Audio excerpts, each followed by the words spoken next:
नमलोरे सर्वसाहुनम् एषु पञ्चनमकारो सर्वपावपणासनो मङ्गलानं च सर्वेसिं परमं अवहि मङ्गलम्। जय जगदीव जोनि द्वियानो जगगुरु जगानन्दो जगन्नाथो जगबन्धु जय जगत्प्रिया जय सुयाण प्रभु तीर्थयारणम् अपक्षिमो जय जय गुरुलोकानं जय महप्पा महावीर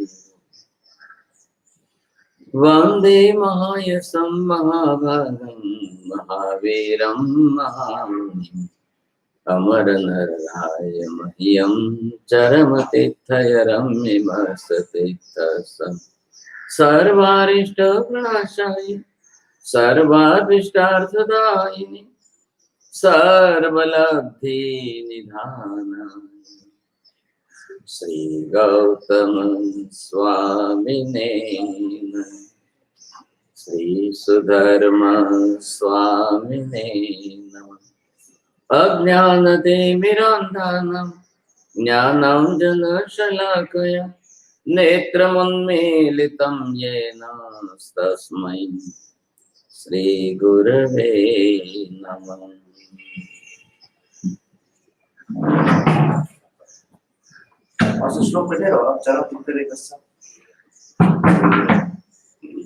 नंदी सूत्र में भी अंदाजा पूरा ख्याल पाको नहीं।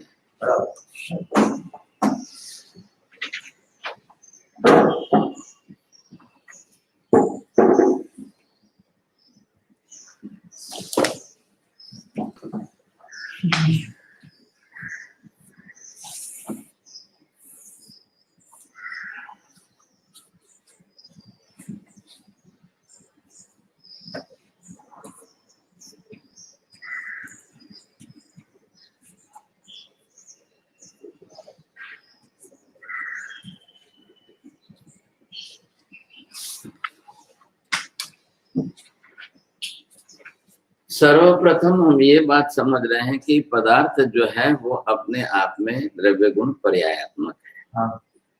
अब इसके अंदर आप पहले द्रव्य कहना कि पहले गुण कहना कि पहले पर्याय कहना, कैसे कहना? पहले द्रव्य पदार्थ द्रव्य गुण पर्यायात्मक है कि पदार्थ गुण पर्यायात्मक द्रव्य है कि पदार्थ पर्याय गुणात्मक द्रव्य है? मतलब जो व्याख्या जिसको आप प्राधान्यता दे रहे हो उस हिसाब को उसको पहले रखो या अंत में रखो। क्या तीन पक्ष क्या हुए? पहले द्रव्य पदार्थ क्या द्रव्य गुण पर्याय गुण पर्यायात्मक द्रव्य है। पदार्थ क्या गुण द्रव्यात्मक पर्याय है। पदार्थ क्या द्रव्य पर्यायात्मक गुण है।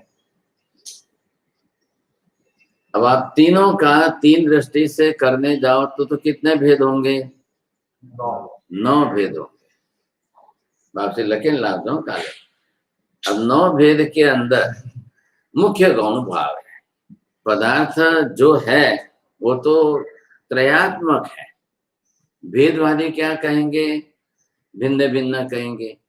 अब त्रयात्मक कहने का मतलब अभेदवाद हुआ। पदार्थ त्रयात्मकम।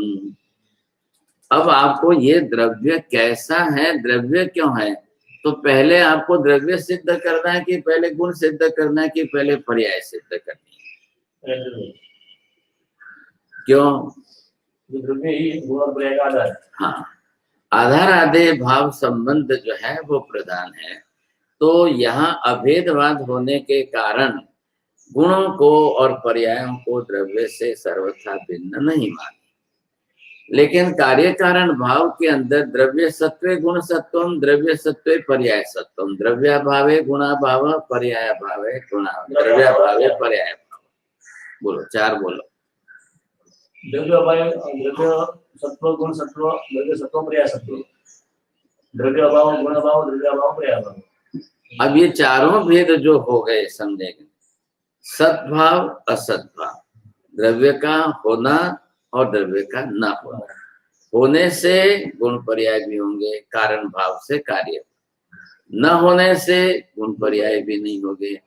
होने न होने के अंदर जिस शब्द का मुख्य प्रयोग किया है वो है सत स्वरूप और दूसरा है असत स्वरूप।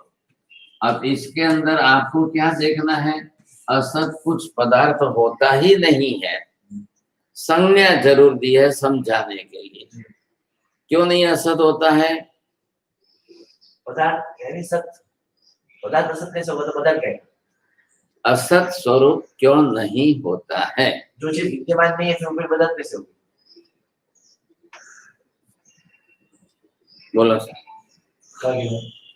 द्रव्य, द्रव्य की बात बाद में, अभी यहाँ पर सत और असत का अर्थ ये है, और सत का होना असत का ना होना। तो सत होता क्यों है, असत क्यों नहीं होता है? पदार्थ त्रैकालिक नित्य पदार्थ, अभी इतना ही उत्तर, जो जो सत होता है वो नित्य होता है, इतना ही उत्तर देना है। पदार्थ असत नहीं है। सत क्यों होता है, सत क्यों है, जिस वस्तु का असत अस्तित्व क्यों होता है, होता नहीं है? जिस पदार्थ का अस्तित्व होता है उसे सत पदार्थ कहते हैं, जिस पदार्थ का अस्तित्व नहीं होता उसे असत पदार्थ कहते हैं। जो व्याख्या में कारण मुख्य बताना है आपको। सत होने का सीधा कारण है द्रव्य अस्तित्व में है, असत होने का सीधा कारण है द्रव्य नहीं है, ऐसा एक भी पदार्थ ही नहीं है। द्रव्य नहीं है तो गुण भी नहीं है, द्रव्य नहीं है तो पर्याय भी नहीं है। इसलिए इसके अंदर कार्य कारण भाव से सीधा आधार आदेश संबंध जोड़ के बोल लेना। तो क्या हुआ, आधार किसके ऊपर हुआ है? द्रव्य के ऊपर हुआ है। अब द्रव्य सत्वे गुण सत्वम पर्याय सत्वम, तो पहले हमने क्या, द्रव्य सत्वे, ये सप्तमी एक वचन क्यों दिया? द्रव्य सत्व मतलब द्रव्य का सत स्वरूप होने से ही गुण पर्याय का भी सत स्वरूप होगा, नहीं तो नहीं होगा। कह रहा है ये कार्य कारण भाव की न्याय भाषा है। तो जिस समय आप उसका सद्भाव सिद्ध कर रहे हो उसी समय उसका अभाव भी विवक्षित रखो, तब स्यादवाद की व्यवस्था होगी, नहीं तो नहीं होगी। बोलो। जिस समय द्रव्य की सत्वस्था सिद्ध है उस समय अभाव की व्यवस्था सिद्ध करनी होगी। जिस समय सद्भाव है उस समय अभाव की व्यवस्था करनी है, विवक्षा करनी है आपको, तो क्या होगा कि प्रतिपक्ष भी सामने आ गया। क्या है, स्वद्रव्य से सत पक्ष सामने आ गया, पर से प्रतिपक्ष सामने आ गया, तो दोनों के कारण ही आप एक पदार्थ की क्या होगा, एक पदार्थ का पूर्ण संपूर्ण जो है विषय स्पष्ट हो जाता है। तो ये पदार्थ की पूर्णता लाने के लिए है। अब कैसे पूर्णता लाओ, तो पूर्णता लाने का ये लक्ष्य रखा यहाँ पर कि आप जब भी इसकी पूर्णता बोलो तब आपको ये स्पष्ट उसमें बोलना है। आ गया ख्याल में? तो वो पूर्णता बढ़ाने के लिए आप जब इस हेतु से बोलेंगे तब आपको ये ख्याल आ जाएगा। अरे ये बात समझ में? तो पूर्णता किस रूप में है और अपूर्णता किस रूप में है? पूर्णता जो है वो द्रव्य गुण पर्याय तीनों के सत स्वरूप अस्तित्व मानने में। अब तीनों का होना और तीनों के लिए कार्य कारण भाव रूप में पहले क्या होना है, सिर्फ आपका द्रव्य का होना है। सत स्वरूप किसका है, गुण का है कि पर्याय का है कि द्रव्य का है? द्रव्य का। हाँ, सत स्वरूप हमेशा द्रव्य का होता है, गुण पर्याय द्रव्य में है ना। गुण का आधे भाव से संबंध में द्रव्य में रहना है, तो इसलिए आप गुण को जो भेदवादी स्वतंत्र विवक्षा करेंगे तो ऐसा बोलेंगे, नहीं बोले। तो अभेद है और तीनों का एक साथ में एकात्मकता है, त्रयाणाम में एकात्मकता। तो उससे क्या हुआ कि मूलभूत पहले द्रव्य का सत स्वरूप में विद्यमान होना अनिवार्य। यहाँ पर एक बड़ी बात क्या कि सत स्वरूप से विद्यमानता देने से पदार्थ का मूलभूत अस्तित्व ही त्रैकालिक सिद्ध हो जाता है। तो उससे क्या सिद्ध हुआ, सत स्वरूप से दो पक्ष यहाँ पर आपको देखना है। सत स्वरूप मतलब क्या, ये क्या सिद्ध कर रहा है अनुत्पन्न अविनाशित्व, अनादि अनंतत्व। अब ये दोनों पक्ष सिद्ध हो गए। बोलो क्या है? अब लिखो, पूरे लिखो। अनुत्पन्नम अविनाशित्वम। हाँ, वापिस अनुत्पन्नम अविनाशित्वम नहीं, क्या बोल रहे हैं?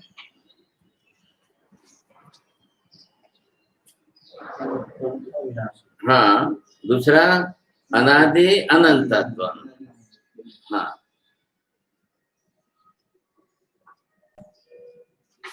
ये किससे सिद्ध हुआ है? हाँ, इससे ये स्वरूप सामने आया। अब इसको कहते हैं सत, और ऐसे सत का जो है अस्तित्व। अब ये अस्तित्व किसका है? द्रव्य का। अब ये दोनों आपको बैठाने हैं और ये दोनों घटाने हैं। आ रहा है समझ में? अब आप बोलिए।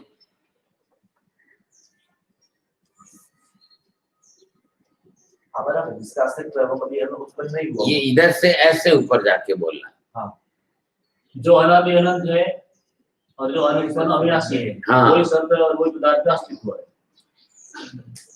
द्रव्य का अस्तित्व। हाँ, वही जो है यहाँ पर बोला। अब इससे यस्य अनुत्पन्नत्वात् अनादित्वम्। अब इसका इधर देखो, दो में आपने ये इधर थोड़ा नीचे नीचे पड़ता है। ये नंबर 1, ये क्या लिखा है और ये क्या लिखा है? नंबर 2, हाँ, ये क्या हो गया? अब कार्य कारण भाव के साथ बोलेंगे, क्या लगेगा? इसके इस कारण के साथ ये कार्य, इस कारण के साथ ये कार्य। पहले इतना बोलो, फिर आगे बढ़ो। अभी नहीं मत बोलो, पहले क्या बोलना है? अनुत्पन्न है इसलिए अविनाशी है। हाँ, अनादि है इसलिए अनंत है। बोलो। जो उत्पन्न अनुत्पन्न है वही अविनाशी है। हाँ, जो अनादि है वही अनंत है। बरोबर है। अब इसके कार्य कारण भाव के साथ थोड़ा सा फर्क इधर देख लेना। अब इसका कारण इसके कार्य के साथ, इसका कारण इसके कार्य के साथ, इसका कारण इसके कार्य के साथ, इसका कारण इसके साथ, फिर इसका कारण तो इसके साथ है। अब इसका इसके साथ वापिस कितने पक्ष हुए? 6 का 8। हाँ, लिखो आप, पहले सब अलग अलग लिखो आप। ये बैठना जरूरी हो गया।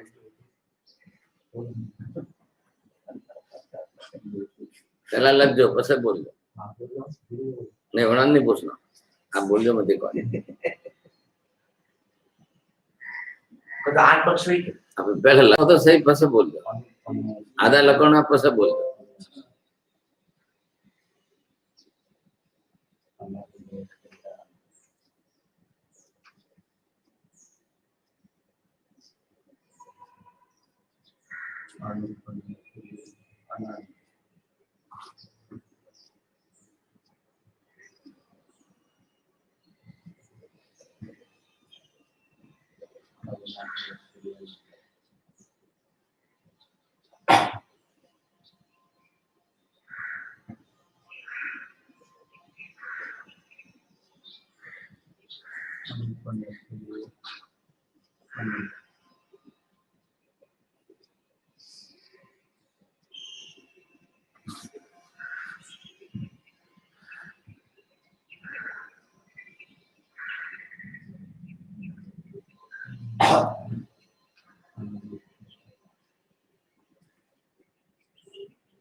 पहुंच गई है बात। ये क्या बैग?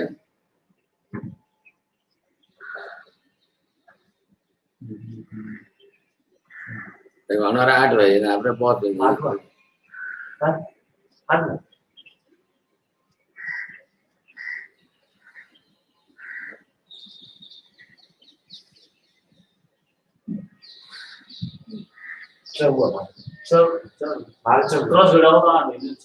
क्रॉस करना ही ना, थोड़ी क्यों नहीं करना? उल्टा हाँ, तो दोबारा भैया बारह नहीं होता। तो भाई एक रात में उल्टा सीधा तो होना नहीं है। आप करो तो सही। बात अच्छा हुई है। उल्टा ठीक है दादा तो मैं सीधा होना उल्टा ठीक है बस वही इधर क्रॉस कर बांधे करो तो सही, क्यों नहीं मैं बस ना कीजिए ना आप लोग। आप तो एक्सपर्ट हो नहीं।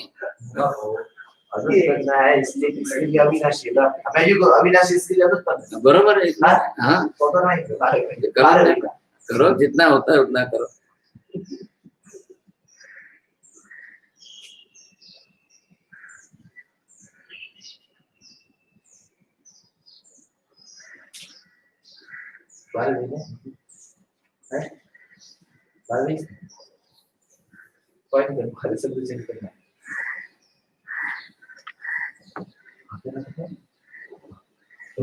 चेंज करना है, कार्य कारण भाव बैठाना है।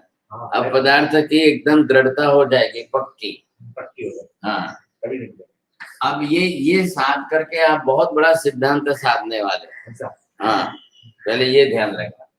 अब आपने ये क्या लिखा है, अनुत्पन्नत्वात् अविनाशित्वम्। अब इसका भेद जो है ये इसके साथ भी जोड़ा है, अनादित्वात् अनंतत्वम्। अब आपने क्या बैठाया इसको पहले, अब इसको कारण बनाया, अब इसको कार्य बनाया। अनादि अनुत्पन्न होने से अविनाशी है, तो सत स्वरूप जो है, अब ये मिला करके बन रहा है क्या, यहाँ पर बात किसकी चल रही है? हाँ, जो सत पदार्थ है तो वो किस रूप में कैसा है, क्या है? हाँ, तो ये भांगे करने आपको। अब आपने एक एक से क्या किया, कार्य कारण भाव कैसे जोड़ा है, अनुत्पन्नत्वात् अविनाशित्वम्। लिखो, अब एक एक वाक्य पहले फाइनल लिखा, अब उसका दृष्टांत उदाहरण कैसे होगा। आत्मा अनुत्पन्नत्वात् अनादि ये अविनाशित्वम्। आकाश अनुत्पन्नत्वात् अविनाशित्वम्। हाँ, सभी पदार्थ बैठाने पड़ेंगे ना। आप जो भी सत सिद्ध करो किसको करो, सब द्रव्य का। आप एक दृष्टांत लिख लो, बाद में सबके साथ घटाना सबके साथ पड़ेगा। सिद्धांत बन रहा है तो एक में भी अव्याप्ति अतिव्याप्ति असंभव दोष नहीं आना चाहिए, ये बात है, तभी कार्य कारण भाव बैठेगा। हाँ, पहला कारण क्या बैठा, कारण कार्य भाव। आत्मा अनुत्पन्न है इसके लिए अविनाशी है, बस बरोबर हो गया। अब दूसरा बैठाओ, आत्मा अनादि है इसके लिए अनंत है, बरोबर हो गया। दूसरा लिखा, अब दो हो गए, आत्मा और आकाश सब पदार्थ के लिए हो गया। अब जैसे ये बैठाया है वैसे अब इसके बाद नंबर 2, अब ये हो गया, 2 हो गए, अब इसको इसके साथ बैठाओ, ये तीसरा। वो तो बोले ये नहीं, अभी ये बोलो पहले, आप बोलो। आत्मा अनुत्पन्न इसके लिए अनादि है, बरोबर है, वैसे हो गया। तीसरा सिद्धांत बैठ गया। चौथा सिद्धांत क्या बैठेगा, आत्मा अविनाशी है इसके लिए अनंत। हाँ, पहले अर्थ भी बैठाओ, ये कारण कार्य भाव बैठा, अर्थ भी बैठाओ।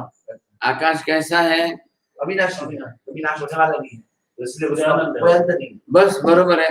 अब इसको उल्टे क्रॉस में बैठाओ, ये क्या हो गया, आत्मा अनुत्पन्न है, हाँ इसलिए अविनाशी है। हाँ, अब बैठ रहा है, अर्थ बैठ रहा है जी, बैठ रहा है, आकाश में अर्थ बैठ रहा है जी। अब इसके साथ बैठाओ, आत्मा अनादि है इसलिए अविनाशी, बरोबर बैठ गया। आकाश भी कैसा है, अब बैठ गया। अब थोड़ा सा इधर ध्यान रखना, अब कारण कार्य भाव बदल रहे हैं, अब ये आपको कारण बनाना है, ख्याल है? इसको कारण बना करके अब आप सीधे इसको कार्य बनाओ। आत्मानंद है इसके लिए अनुत्पन्न है, बरोबर हो रहा है, सिद्ध हो रहा है। इसके लिए अनुत्पन्न, क्या तकलीफ है, कोई तकलीफ नंबर या अब ये इधर से इसको कार्य बना, इसको बना करके इसको बताओ। आत्मा अविनाशी है इसके लिए अनादि, हाँ, इसलिए कोई तकलीफ है। आकाश भी कैसा है, हो गया बरोबर, समझे? अब इन सबके साथ अब इधर से उल्टा लो, इसको सीधा लिया था, अब इसको उल्टा करो।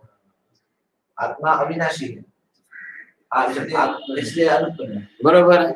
क्या तकलीफ है? अर्थ बैठ रहा है जी। अब इसको बैठाओ, आत्मा अनंत है इसलिए अनादि है। बरोबर हो गया। अब क्या क्या तकलीफ है? किसके साथ सिद्धांत नहीं बैठ?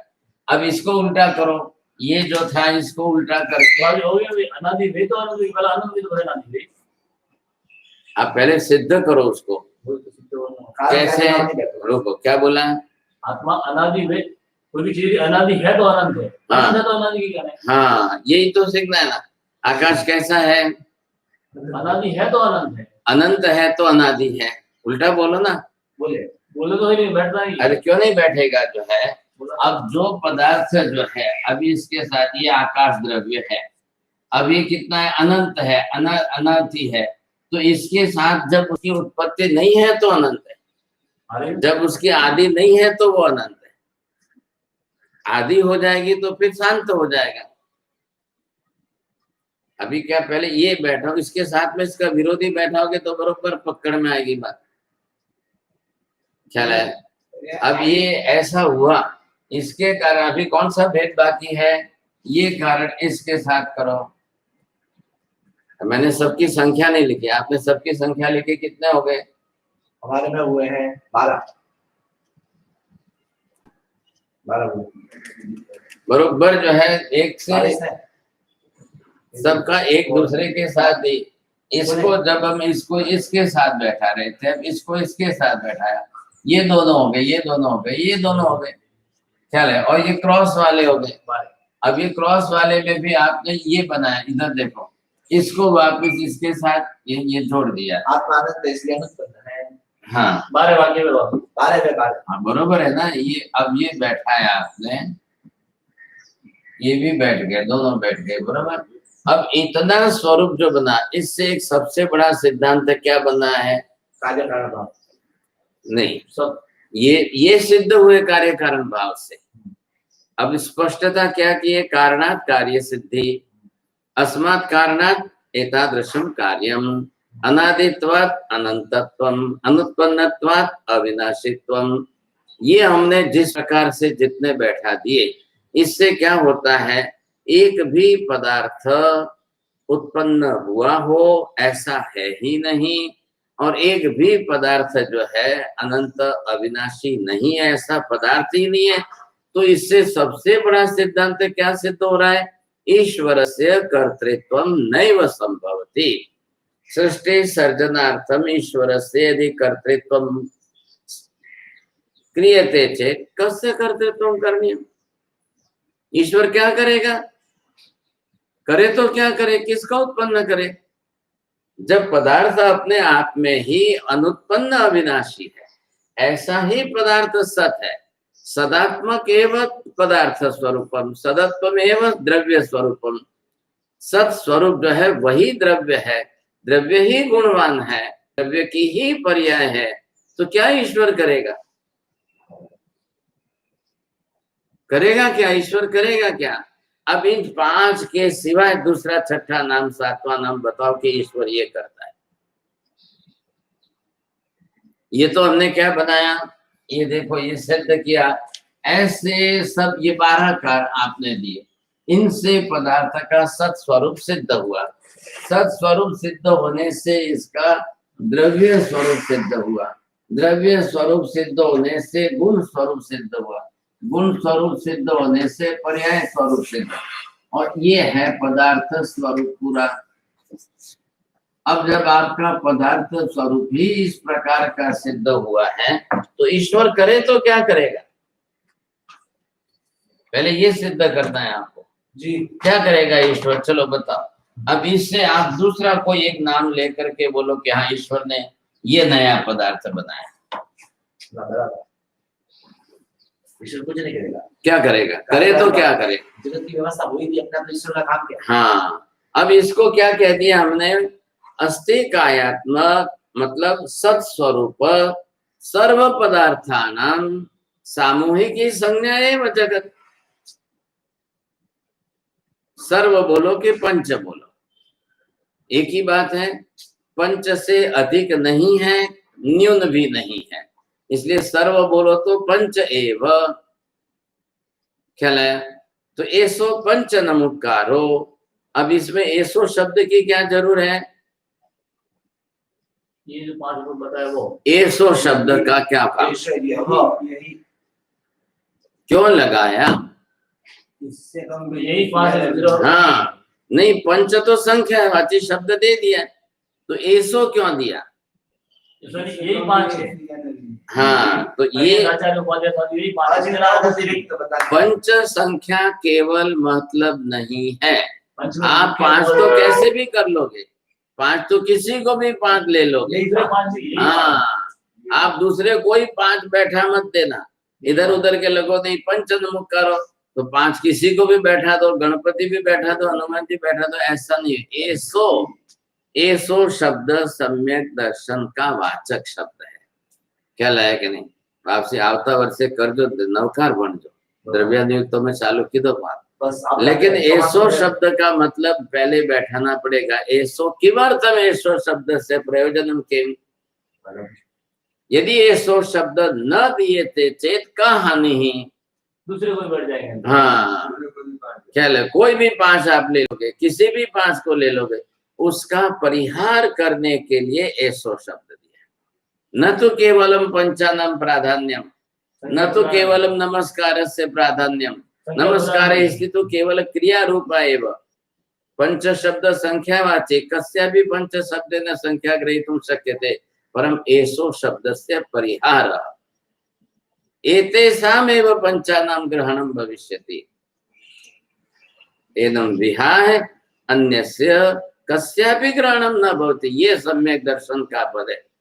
हम इन्हीं 5 को मानेंगे, इन 5 के सिवाय हमारा नमस्कार किसी को नहीं। तो क्या होना चाहिए? अतिव्याप्ति भी नहीं होगी, असंभव नहीं होगा, बरोबर जो है बैठेगा वाक्य। नवकार दार्शनिक नहीं है क्या? फिर नवकार की दार्शनिकता से नवकार को सिद्ध करो। हमने नवकार को महिमावाची कहानियों से सिद्ध की है। गले में हाथ डाला, फूल की माला, सांप जो था वो फूल की माला बन गई। अब ये हमारे बालक जीवों के लिए दृष्टांत तो वैसा ही चाहिए था, लेकिन कभी तो दार्शनिकता से चिंतन तो करो। 14 पुरवनुसार 14 पुरवनुसार कोई ऐसे थोड़ी कह दिया है, तो उन्होंने भी कुछ तो चिंतन मनन करके कहा है। चलो इधर क्या हुआ बात, अब ये बात हो गई सिद्ध। सत स्वरूप इतने ही स्वरूप का, इसी को सत कहते हैं। अब इसके सिवाय का जो है वो असत है। आ रही बात ख्याल में? जो पदार्थ अनुत्पन्न अविनाशी नहीं है, अनादि अनंत नहीं है, वो असत पदार्थ है, पदार्थ ही नहीं है। असत किसको कहेंगे आप?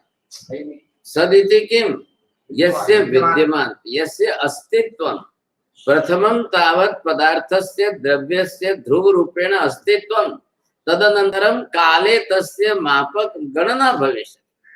कालिक की गणना के लिए ये अनादि शब्द, अनंत शब्द, ये कालिक है। इधर देखो आप, अनादि अनंत ये कालिक संज्ञा भी है और द्रव्य की मूलभूत अस्तित्व की वाचिक संज्ञा भी है। तो द्रव्य कैसा है? अनुत्पन्न विनाश। हमने कार्य कारण भाव क्यों लिया यहाँ पर? अनुत्पन्नत्वात् अनादित्वम्, जब उत्पन्न ही नहीं हुआ है इसलिए वो अनादिकाल है। अब इसको उल्टा करो, अनादित्वात् अनुत्पन्नत्वम्, पदार्थ है ही अनादि तो उसको अनुत्पन्न ही कहना पड़ेगा। उत्पन्न कैसे कहोगे आप? आत्मा कैसी है, आकाश कैसा है?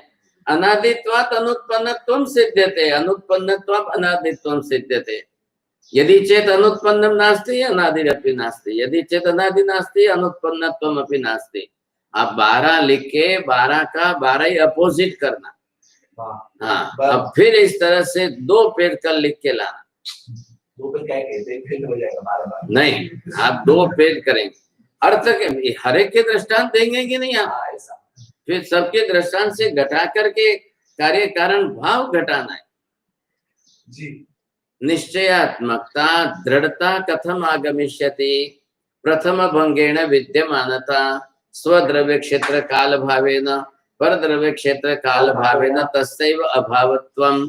तो ये इसका सिद्ध करके इसका विरोधी भी सिद्ध करेंगे। हाँ जी अब पहले ये एक स्वरूप हो गया, अब बैठ गई बात, जी दोनों 12 भंग और उसके अपोजिट भंग, 12 दूनी 24 और 12 दूनी 24 के 24 दृष्टांत। 24 के दृष्टांत। हाँ, अब इधर मैं दूसरा चालू करता हूँ, पहले कहता हूँ, फिर इसमें दोनों के अंदर जो है तुलना करनी पड़ेगी। फिर आप तुलना करने के अंदर गड़बड़ करके इधर से उधर मत चले जाए। तो बदाम चालू कर दो पहला को। हाँ, अब इधर आपको जो है इसका अपोजिट बोलना है। सोत्पन्नत्वात्, हाँ बोलो, अननादित्वात्, सादित्वात्, साधनत्वात्। अब आप ही बोलो सब बोलो ना, सब बोलो। सॉरी। हाँ हाँ, उत्पन्नत्वात् आदित्वम्। आपको सब में सशक्त आना चाहिए, स अक्षर पहले लगाना। तो मैं हिंदी में बोलूं कि मराठी बोलूं, गुजराती बोलूं क्या? हिंदी बोलूं क्या? तो सब ठीक है ना, हिंदी बोलूं तो सब। हाँ, संस्कृत बोलूं क्या? हाँ बहुत बढ़िया है, बोलो। भारत सोत्पन्नत्वात् सविनाशित्वम्, सादित्वात् साधनत्वम्, सोत्पन्नत्वात् अनादित्वम्, सविनाशित्वात् सोत्पन्नत्वात् सादित्वम्, सविनाशित्वात् शान्तत्वम्, सोत्पन्नत्वात् शान्तत्वम्,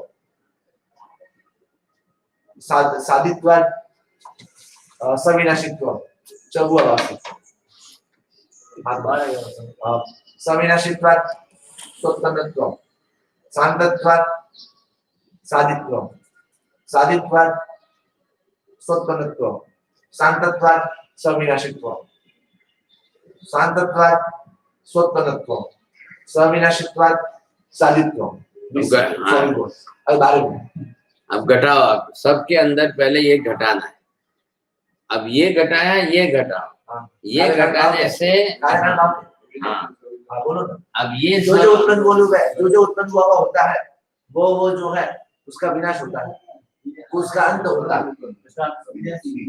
चलो पहला ये जो उत्पन्न हुआ होता है उसका विनाश होता है पहला। हाँ, दृष्टांत साथ में ही बैठाएगा। द्रव्य तो जैसा आप जो बैठता है वही बोल रहे हैं, दूसरा नहीं बोल रहे हैं बस। और उद्गत और शरीर और उत्पन्न हुआ है, दोनों विनाश है, बराबर। और फिर दूसरा है जिसकी आदि है उसका अंत है। इस उद्गत की आदि हुई है और इसका मेरा अंत होने वाला है। तो ये किसके साथ बैठ रहा है? अब ये इसमें से पदार्थ स्वरूप में से आपको कौन सा लेना पड़ेगा? ये दोनों में से हाँ, ये बोलो क्या? पर्याय तो मेरा जो पर्याय तीसरा जो उत्पन्न हुआ होता है वो उसकी आदि होती है। तो समझो ये मेरे पर्याय की आदि हुई, तो मनुष्य बने में जन्म लिया मैंने, इसकी मेरी पर्याय की आदि हुई। और जो उत्पन्न हो जिसका उत्पन्न होता है उसकी आदि होती है। मेरे उत्पन्न हुआ तो मेरी आदि हुई।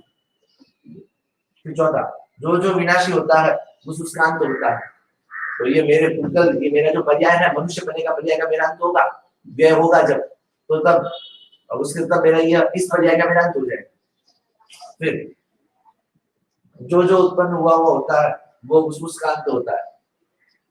तो मेरे इस पर्याय का उत्पन्न हुआ है तो इसका व्यय होना निश्चित है।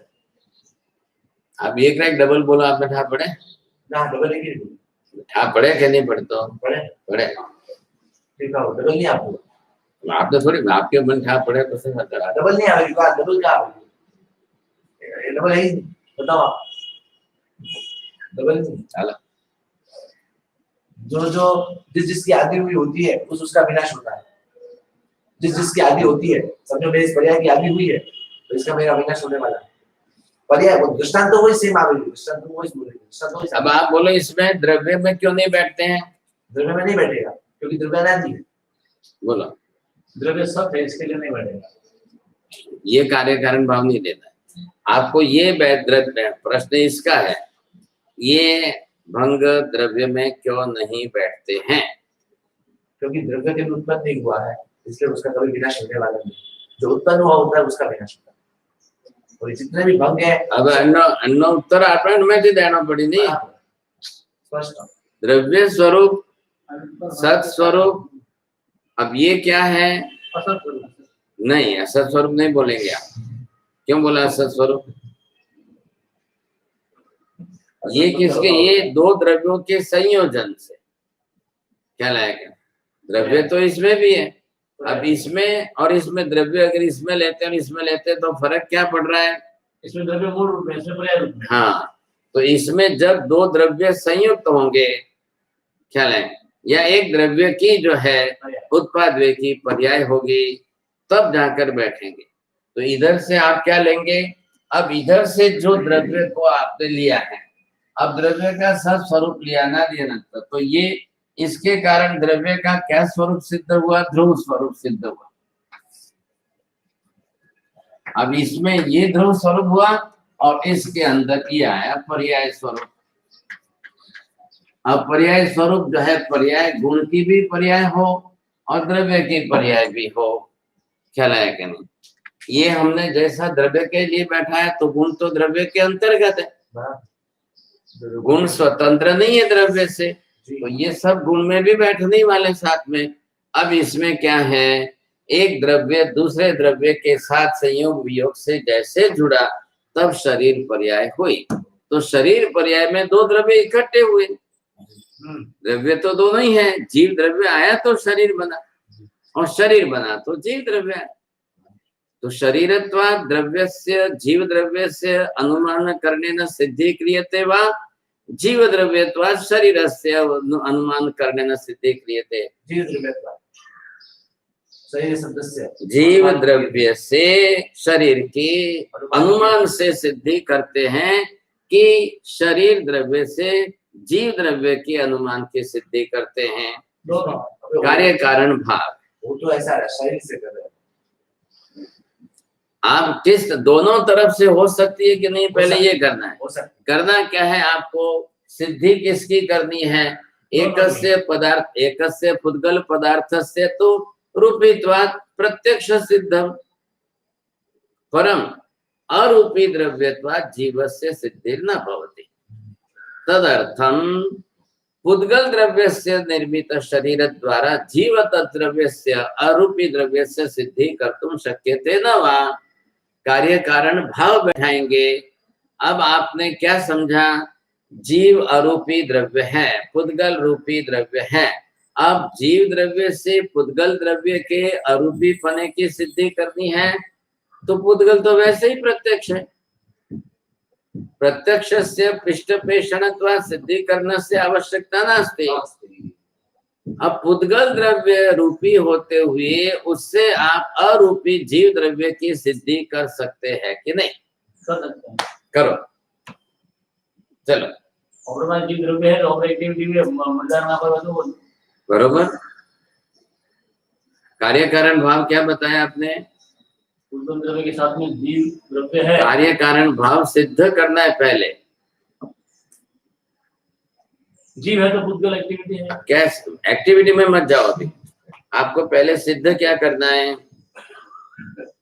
अभी आप अरूपी द्रव्यस्य अस्तित्वं साधनीयम् इति तु साध्यम। साधनम किम? रूपी पुद्गल द्रव्यस्य शरीरम। रूपी पुद्गल द्रव्य के शरीर से अरूपी आत्म द्रव्य की सिद्धि आपको करनी है, वो इसके अंदर है। आप जब तक इसको कार्य कारण भाव के साथ बोलने का अभ्यास, आत्मा की सिद्धि उल्टा हो गया। हाँ रूपी बोलो, पुद्गल रूपी द्रव्य से अरूपी आत्मा की सिद्धि करनी। बस करो। रूपी पुद्गल पर्याय का नाश होने से अरूपी आत्मा, नाश होने से पहले क्यों बोला आपने? रूपी पर्याय का, रूपी पुद्गल द्रव्य का शरीर, बरोबर। अब उसमें आपको जीव की सिद्धि करनी है, कैसे करेंगे? बस यही तो विशेषता है। बस अब आप सीधी बुद्धि चलाओ। पहले नेगेटिव नेगेटिव कर लोगे तो भाई माइंड उल्टा चलेगा। पहले पॉजिटिव बनाओ। नहीं होती है ना, करेंगे ना, क्यों कह रहे कोई अनुमान, तर्क शास्त्र को तो अनुमान का आकार देना है। अनुमान से करेंगे। अनुमान से कैसे? अनुमान से करेंगे। अनुमान के लिए आपको क्या प्रतिज्ञा चाहिए? पहला बस पक्ष ले ले और साध्य ले ले। बरोबर है। तो पक्ष साध्य लेकर के साधन हेतुभूत जो कारणीभूत बनता है वो लेकर के सिद्ध करना है। हाँ बराबर। तो कैसे सिद्ध करना है? मात्र पुद्गल पुद्गल मत बोलो। आत्म रूपी पदार्थ होने से ही पुद्गल रूपी पर्याय बनता है। अभी अरूपी बोलने में बीच में मत लाओ। अरूपी द्रव्य आत्मा है। आत्मा चेतन। आत्मा अरूपित्वात् अदृश्यम। अब पुद्गल रूपी है। पुद्गल रूपित्वात् दृश्यम। अब पुद्गल का बना हुआ पिंड शरीर है। अब शरीर पुद्गल, शरीर पर्यायधारी पुद्गल के द्वारा अरूपी आत्मा द्रव्य की सिद्धि करनी है। आप कई प्रमाणों से आत्मा को सिद्ध करते हो, तो ये भी प्रमाण दो। ख्याल आया? क्या सीधा है? शरीर बनाने वाला आत्मा ही है। हाँ, यत्र कुत्रापि शरीर रचना दृश्यते तस्य कर्ता केवलम आत्मा एव। आत्मा भावे शरीरा भावः। प्रश्न केवल शरीर ही है। इससे क्या आत्मा भाव शरीर भाव एडिटिंग नहीं बैठो जीव बड़ो और आत्मा भाव शरीर तो है से। तो क्या है वहां पर? पुद्गल पर्याय क्या है क्या नहीं है? संयोगा भावः वा द्रव्य से सर्वथा अभाव। द्रव्य से सर्वथा अभाव। द्रव्य से सर्वथा अभाव। हाँ, आत्मा द्रव्य के अस्तित्व का अभाव सिद्ध नहीं हो रहा है, कालिक संयोगा भाव सिद्ध हो रहा है। पुद्गल द्रव्य के से शरीर की निर्मिति किसने की? आत्मा ने। तो आत्मा ने की, तो वो कालिक रूप से छोड़ करके गया है, इतना ही सिद्ध हो रहा है। बिना जीव द्रव्य के शरीर पुद्गल द्रव्य की सिद्धि होती ही नहीं है। यत्र कुत्रापि शरीर रूपेण संज्ञा यदि दिए चेत कर्ता रूपेण आत्मा एव सिद्ध्यति। बिना कर्ता आत्मा के जगत के एक भी शरीर, एक भी प्रकार के शरीर की निर्मिति संभव नहीं है। ये बराबर। लेकिन आप पहले ये यहाँ पर बैठा, अब ये एक पदार्थ, ये एक शरीर है, तो ये शरीर की सिद्धि हुई। इधर अगर ये एक शरीर है, इसकी सिद्धि हुई। इधर अगर ये एक शरीर है तो इसकी सिद्धि आत्मा की। तो ये सिद्धि आप जब कर रहे हो तो इसके अंदर के एक जीव के द्वारा ही, इसके अंदर के एक जीव के द्वारा ही इस शरीर की उत्पत्ति की जाती है, नहीं तो उत्पन्न ही नहीं होता। अब क्या करना है आपको? पहले जीव की सिद्धि करनी पड़ेगी। तो इसने क्या किया है? आत्मा द्रव्य के अनादि अनुत्पन्न अस्तित्व की सिद्धि कर दी। ऐसे पांचों पदार्थ जगत में विद्यमान है, तब वह सत है। और सद्भूत द्रव्य है तो उनका ध्रुव रूप में अस्तित्व है और उनके ही गुण पर्याय है। ऐसा पदार्थ स्वरूप है। अब ईश्वर इसमें कुछ भी नहीं कर सकता है। क्या? ईश्वर का इसके अंदर कोई किसी रूप में हस्तक्षेप संभव ही नहीं है जी। बस अब यही बात करें, ईश्वर इधर आया। नैयायिकों वैशेषिकों के मत में जो ईश्वर कर्ता मान रहे हैं, तो उनको पहले कहा एते पंच पदार्था स्वयमेव कार्य रूपेण सिद्धम। ईश्वरस्य किं प्रयोजनम? कर्ता रूपेण कारणत्वात् पदार्थस्य कार्य रूपेण सिद्धि करणार्थम ईश्वरस्य कारण रूपेण मान्यता नैयायिक वैशेषिक मान्य। तो वो जो ईश्वर रूप से सब काम वो कराते हैं। हाँ, भी बार बोलते रहते हैं भगवान की कृपा, भगवान की कृपा। कर्ता भाव है क्या? अपन क्या बोलते हैं? भावात्मक भगवान के अंदर सभी गुण अनंत स्वरूप में व्यापक है कि नहीं है? जैसे ज्ञान गुण है, अनंत है तो उसकी व्यापकता है। दर्शन गुण है तो अनंत। वितराग गुण क्या है? वितराग गुण अनंत गुणों का सामूहिक संज्ञा स्वरूप है। और उसमें क्या आ गया? समता कितनी आत्मा में, नम्रता कितनी आत्मा में, करुणा भाव कितनी है आत्मा में, अनंत है कि नहीं? तो सिद्ध है तो सिद्ध में है, अर्यंत है तो अर्यंत में। वितरागता गुण अर्यंत में प्रकट हुआ है। सिद्ध बनने के बाद कोई गुण प्रकट नहीं होते हैं। यहाँ पर पूर्ण गुण प्रकट होने के बाद आत्मा सिद्ध होती है। कार्य कारण भाव की भाषा में बोलो। जब आप न्याय पढ़ रहे हो, ये भी न्याय है द्रव्यानुयोग, जब न्याय को समझ रहे हो, दार्शनिकता समझ रहे हो, तो कार्य कारण भाव आएगा। सिद्ध कार्य रूप है, कारण यहाँ से गुण प्रकट करके गए। गुणों का प्रतिगमन हुआ, इसलिए तो गुण एक एक गुण आत्मा के अनंत स्वरूप में प्रकट हो रहे हैं। हम वापिस पहले पुरानी बात लो, आत्मा के एक एक प्रदेश में एक एक गुण है कि अनंत गुण है? एक एक गुण अनंत है यहाँ। तो वो कितने भेद, वो उम्र तक भाई करते इसको नहीं करे किधर बताओ, कर अपना लेके ये बात करो तो मतलब नहीं है। आत्मा के एक एक गुणों की बात हमने कितनी की है? बराबर लिखा है। तो कितना लिखा है? होमवर्क तो करते ही नहीं, यहाँ आके कॉपी खुलते हो बस। आत्मा एक एक प्रदेश में आनंद गुण है, ये नहीं, आपको सब वाक्य स्पष्ट करने पड़े। ये जनरल वाक्य हो गया। जनरल वाक्य को खोल करके एक एक स्पष्ट करना। और एक गुण अनंत है, अनंत गुण अनंत है, एक प्रदेश में एक गुण है, एक प्रदेश में अनंत गुण है, एक प्रदेश में एक गुण का प्रमाण अनंत है। ये सब बात हुई है। आप हाँ जी करते हो पर लिखते नहीं। मैं अतरा मोटा नहीं की जब नहीं, आपका 2 पेज लिखे हुए होने चाहिए। क्या लगेगा?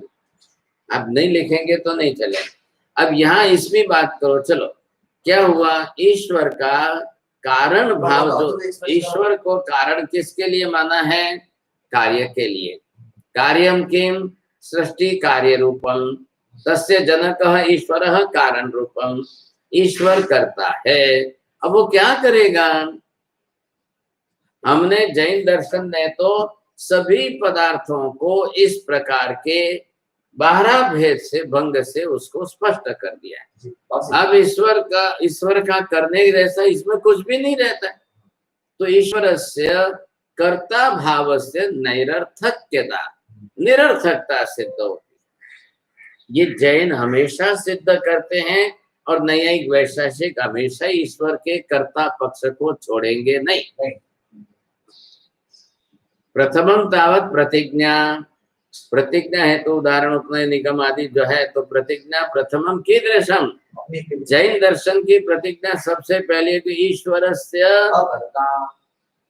कारण रूपेण कार्यस्य कार्यार्थम कर्ता रूपेण सिद्धि नैव भविष्यति। बस कार्य रूप सृष्टि के लिए ईश्वर की कारणता कर्ता रूप में कभी सिद्ध होती ही नहीं है। एतादृशी जैनानां प्रतिज्ञा प्रथमम एवं स्पष्ट। प्रतिज्ञा में आपके बिल्कुल सही शब्द होने चाहिए। ख्याल है कि नहीं? एफिडेविट बोलते हैं, एफिडेविट करना है आपको। अब उसके बाद यहाँ पर ये पक्ष हो गया, तो ये पक्ष क्या सिद्ध कर रहा है आपको? ये इसका अपोजिट है। बोलो, अनुत्पन्न अविनाशी से सोत्पन्न सविनाशी। तो ये क्या, ये कोई अभाव सिद्ध कर रहा है क्या? क्यों नहीं कर रहा है? अभाव थोड़ी सिद्ध कर रहा है। तो क्या कर बाबा सत्य विद्यमान सिद्ध कर रहा है। किसकी? इस बजाय 2 द्रव्यों के संयोजन। इसने क्या किया? पहले द्रव्यों की सिद्धि की। अब द्रव्य सिद्ध हो गए तो द्रव्यों का संयोग, योग संयोग वगैरह होता है, तो वो उसके कारण जो है ये सिद्ध है। स अक्षर किसके लिए है? सहितम,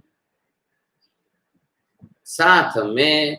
अब साथ मतलब किसको जोड़ेंगे तब साथ होगा? 2 द्रव्य साथ जोड़ेंगे तब होगा। तो 2 द्रव्य जो जुड़ते हैं वो उनका स्वभाव है। आकाश धर्मास्तिकाय का जुड़ने का स्वभाव नहीं है। किसी के भी साथ योग संयोग का उसका स्वभाव उनका नहीं है। नहीं है तो नहीं जुड़ते, नहीं जुड़ते, इससे कोई पदार्थ के अस्तित्व का अभाव थोड़ी सिद्ध हो जाता है। पदार्थ की मूलभूत मौलिकता तो सिद्ध हो गई, जीव की भी वैसे ही सिद्ध, अस्तित्व सिद्ध करना ये सबसे पहला काम क्या है। और अस्तित्व इस रूप में सिद्ध हो रहा है, इन चारों के रूप में से। अब ऐसे चारों पदार्थ, सभी पदार्थ ऐसे हैं, इस प्रकार के हैं, तो किसी के अंदर भी कार्य कारण भाव कुछ भी सिद्ध होता ही नहीं। अब ये स्पष्टता सिद्ध ईश्वर के साथ, कर्ता भाव वाले ईश्वर के साथ सिद्ध नहीं हो रहा है। आप पहले ये समझो, जैन ही अपि ईश्वरः स्वीक्रियते, ईश्वरस्य कर्ता रूपेण, ईश्वरस्य कर्ता रूपेण जैन ही नांगीक्रियते। अब लोगस के अंदर ईश्वर को स्वरूप बताते हुए किस तरह से कर्ता शब्द नहीं है, क्या लाया गया, धम्म तीर्थ यरे जिने। यरे शब्द किसके साथ है, सृष्टि के साथ। यरे इति करे, वो अर्धमादी है, यहाँ पर संस्कृत में करे, करे इति करणम, कर्ता भाव से क्रिया करने के कारण करे। कस्य करणम, धम्म यरे तीर्थ यरे। समास में दोनों को साथ में जोड़ा है, तो धम्म यरे, धर्म को धर्म करने वाले, ख्याल है कि नहीं, तीर्थ यरे, तीर्थ की स्थापना करने वाले। तीर्थंकर, तीर्थम करोति इति तीर्थंकर, क्रि धातु करने अर्थ में है, तो तीर्थम करोति, तीर्थम इति किम, कस्य तीर्थ रूपेण व्यवस्था। पहले पदार्थ की बात करना, फिर भावात्मकता में पदार्थ रूप में पहले किसकी, गणधरों की रचना, संघ की रचना, द्वादशांगी की रचना, इति तीर्थ स्वरूपा। गणधर तीर्थ स्वरूप है, चतुर्वी संघ तीर्थ स्वरूप है, द्वादशांगी तीर्थ स्वरूप है, त्रिपदी तीर्थ स्वरूप है। अरे ख्याल में आपको, अब ये तीर्थ है, तो इस तीर्थ के करने वाले, उसमें कर्तृत्व, कर्तृत्व तीर्थंकर का है, इसलिए तीर्थ के साथ कर शब्द जोड़ के तीर्थंकर, तीर्थंकर के ये चार मुख्य कार्य है। अब इसमें सृष्टि का आया क्या, उत्पन्न करने की बात आई क्या, सर्जन करने की बात आई, कुछ भी नहीं आई। किस द्रव्यों के पर्याय को बनाना है कि किस द्रव्य को बनाना है, कोई बात ही नहीं। अब किसकी किसकी चारों बैठा दो, बिना तीर्थंकर के गणधर नहीं होते हैं, बिना तीर्थंकर के द्वादशांगी की रचना नहीं होती है, बिना तीर्थंकर के संघ स्थापना नहीं होती है, बिना तीर्थंकर के त्रिपदी की स्थापना नहीं होती। ये चार बात बैठ गई, लखो आप जल्दी लखो। अबे हैंग अटेज मारिज लगाना पड़ेगा, रस्तों पर संघ की स्थापना नहीं होती है, संघ गणधर द्वादशांगी, चौथा क्या था, त्रिपदी। अब ये कैसे है, अब इसको काल के साथ जोड़ो, काल जोड़ करके इसको बोलो, काल जोड़ के, हाँ काल, काल के साथ जोड़ के बोलो तो क्या आ जाएगा, अनादिकाल से और अनंत काल तक तीर्थंकर गणधर संघ गणधर द्वादश, अनादिकाल से और अनादिकाल तक तीर्थंकर के बिना संघ गणधर द्वादशांगी त्रिपदी की रचना कभी होने वाली नहीं। बस ये अनादि अनंत शाश्वत व्यवस्था, यहाँ द्रव्य स्वरूप नहीं है ना, ये व्यवस्था स्वरूप है। तो जब भी कभी तीर्थ की व्यवस्था होगी तब तीर्थंकर से ही होगी। आप समझ में आ रही, धम्म तीर्थ यरे जिने। अब यहाँ पर जो है कार्य कारण भाव बैठा कर, जैसे नवकार है हमारे सब लोगस भी दार्शनिक स्वरूप है, हाँ। अब उसमें क्या है, आप अनादि शाश्वत व्यवस्था कैसे बैठा रही, शाश्वत व्यवस्था मतलब कल कभी भी कहीं भी किसी भी तीर्थंकर की व्यवस्था हो, सब जगह पर। आज महाविद्य में है, कल ऐरावत में, कल भरत में, बुद्ध काल में भी यही व्यवस्था थी, वर्तमान में भी यही व्यवस्था है, आगामी भविष्य काल के अंदर भी यही व्यवस्था होगी। एक भी तीर्थंकर मतलब, एक भी मतलब कितने तीर्थंकर हुए, अनंत हुए। अनंत में से एक तीर्थंकर ऐसे बताओ कि जिन्होंने गणधरों की व्यवस्था नहीं की हो, आदिनाथ भगवान ने 84 गणधरों की व्यवस्था की हो। सिमंदर स्वामी के पास आज उनके 84 गणधर, उन्होंने 84 गणधर और 200 तीर्थंकर के बाद 84। क्या जरूरी क्या है, क्यों जरूरी है गणधर? नहीं, कुछ भी मत बोलो आप, कार्यकारण भाव के साथ बोले। त्रिपदी के लिए द्वादशांगी की रचना करने के अब लिए गणधर ही नहीं होंगे तो द्वादशांगी नहीं होगी, गणधर ही नहीं होंगे तो भगवान त्रिपदी की रचना दे रहे हैं। अब गणधर त्रिपदी से ही द्वादशांगी की रचना कर, आप सब में कार्य कारण भाव बोलेंगे। तीर्थंकरस्तु कारण रूप, तीर्थ त्रिपदी ही कार्य रूप, तीर्थ त्रिपदी कारण रूपत्वात् द्वादशांगी कार्य रूप, द्वादश तीर्थ त्रिपदी कारण रूपत्वात् गणधर, तीर्थंकर के कारण गण। अरे भाई, त्रिपदी की व्यवस्था, गणधर जो है द्वादशांगी रचेंगे कैसे? आप ये 4 लिखो, इस 4 की तरह से कल 12 भेद लिख के लगो। 4 की तरह से 12 भेद समझाना मुश्किल। ठीक है, लगे होगा। अब मुनी लगो बड़े तक आपने बोलो तो बारे में बोलो क्या? दिशा बदल गई, विषय की दिशा बदल गई, ये आपको क्या है? मुका बोलो।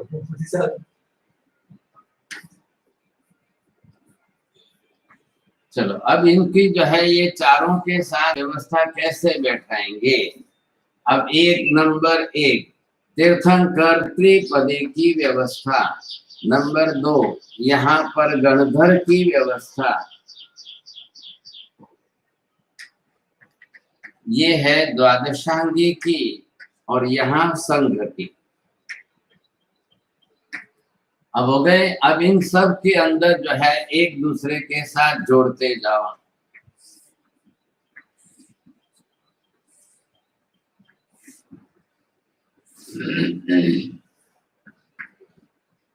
अब इन सब का आधार आपने कारणभूत किसको बनाया है?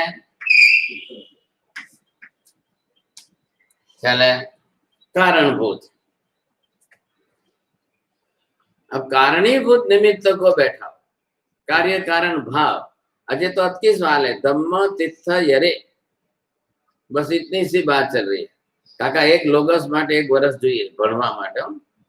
हाँ, एक लोगस माटे ભણવાનું 1 વર્ષ લાગે। એમને એમ નથી કાકા, એમને એમ નથી। संदेशो निमलरा है स्वयं पे सब ऐसी थोड़ी बोल दिया है। आ बधु आज नहीं तो 1800 पाना थाय क्या थी गई? हाँ नहीं थी नहीं हजी 1850 कोई खबर। अब ये आप कैसे कार्य कारण भाव बैठा? सबके जनक ईश्वर तीर्थंकर है, कारण रूप में ईश्वर तीर्थंकर है। अब इनके बिना कौन सी व्यवस्था बैठने वाली है? बिना तीर्थंकर के एक गणधर बताओ, बिना तीर्थंकर के एक गणधर बताओ बस। और वो भी कौन सी व्यवस्था? कालिक व्यवस्था। तीर्थंकर जिस दिन जो है तीर्थंकर नाम कर्म का उदय का केवल ज्ञान प्रकट होगा, उसी दिन ये चारों व्यवस्था होनी चाहिए। आज की व्यवस्था कल पर नहीं जाएगी।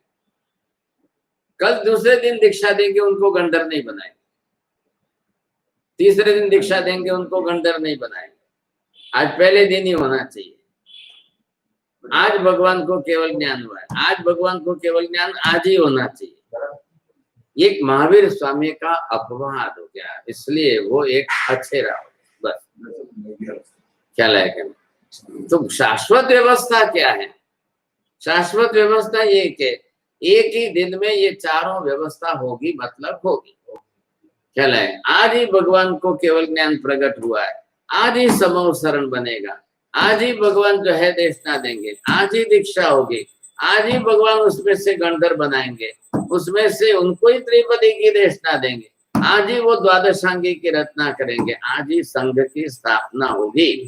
चतुर्वेद संघ भी, साधु साध्वी, श्रावक श्राविका भी आज ही बनेंगे, तो कल के ऊपर नहीं जाएंगे। बद्धू થઈ ગયું, બધું થઈ। દેશના દશમની થઈ, ये अपवाद मार्ग आयो ने। अब 23 तीर्थंकरों के लिए सबको व्यवस्था बैठा। अब 20 तीर्थंकर आज 5 महाविद्यालय में कहीं पर भी अव्यवस्था नहीं हुई। अब महावीर स्वामी को क्या हो गया कि शाम को जाकर के केवल ज्ञान हो गया सूर्यास्त के समय। ऐसा नहीं होता है। तो ये इसके कारण, और फिर क्षेत्र, द्रव्य, क्षेत्र, काल, भाव सब बदल गया। तो सबके बदलने के कारण ये समस्या खड़ी हुई। पूरा ही द्रव्य, क्षेत्र, काल, भाव सब विपरीत हो गया, सब जगह हम कुशन करो ख्याल है। अब ये जो भी होता है समझे कि नहीं, तो जब भी हो तो व्यवस्था कैसे बैठेगी। अब चतुर्वेद तो ये सारी व्यवस्था बैठ गई समझे कि। अब बिना तीर्थंकर के गणधर हुए क्या, तो नियम क्या हो गया, शाश्वत व्यवस्था। इधर दोनों के साथ बैठा हो, बिना तीर्थंकर के गणधर नहीं और बिना गणधर के तीर्थंकर नहीं। अब समझे क्या नहीं, ये शाश्वत व्यवस्था बैठ गई। काका आज खाली लोगस लखू છું એમ નહીં, તીર્થંકરોની શાશ્વત વ્યવસ્થા લખી છે, એના 1600 પાદ લખાણા છે। એ પુસ્તક અલગ છે। आज બધું ગણિત એમાં આખું કાર્યકારણ ભાવનું ગણિત, ये परमानेंट व्यवस्था हो गई, शाश्वत व्यवस्था। बिना गणधर के कोई तीर्थंकर होंगे ही नहीं, बिना तीर्थंकर के एक भी गणधर होंगे ही नहीं। तीर्थंकर अनिवार्य रूप में मोक्ष में जाएंगे ही जाएंगे, गणधर भी अनिवार्य रूप से मोक्ष में जाएंगे ही जाएंगे। अब बोलो ब्राह्मण में से आओ कि किसी में से आओ या किसी में से बनो जी। गणधर हुए और मोक्ष में नहीं गए, ये भी अच्छेरा नहीं होता है। गणधर हुए उनको केवल ज्ञान न हो, ये भी अच्छेरा नहीं बनता है। अच्छेरे का कार्य कारण भाव सब बैठाना है। संभाव्य अच्छेरे हो सकते हैं, असंभाव्य अच्छेरे नहीं होते। ये भी एक कार्य कारण भाव अलग है। अब वो सब अलग। हम किसी भी बात को अच्छेरा नहीं बैठाएंगे। हाँ, संभाव्य अच्छेरे बनेंगे। संभाव्य, असंभाव्य अच्छेरे मतलब बिना गणधर के तीर्थंकर हुए क्या, ये नहीं। संभाव में हुए कि नहीं, ये जो हुए नहीं, एक्स्ट्रा और क्या, जो हो गए वो, जो हो गए वैसे, जो हुए वैसे हुए हैं, और वैसे हो सकते हैं तो संभाव्य के जो भी बनेंगे, असंभाव्य नहीं बनेंगे। बिना तीर्थंकर के कोई गणधर नहीं होगा। गणधरों की स्थापना ही तीर्थंकर करते हैं। यहाँ पर पहले आपको ये धातु है, ये किसमें से आए, क्री करने धातु, क्री इति करने धातु।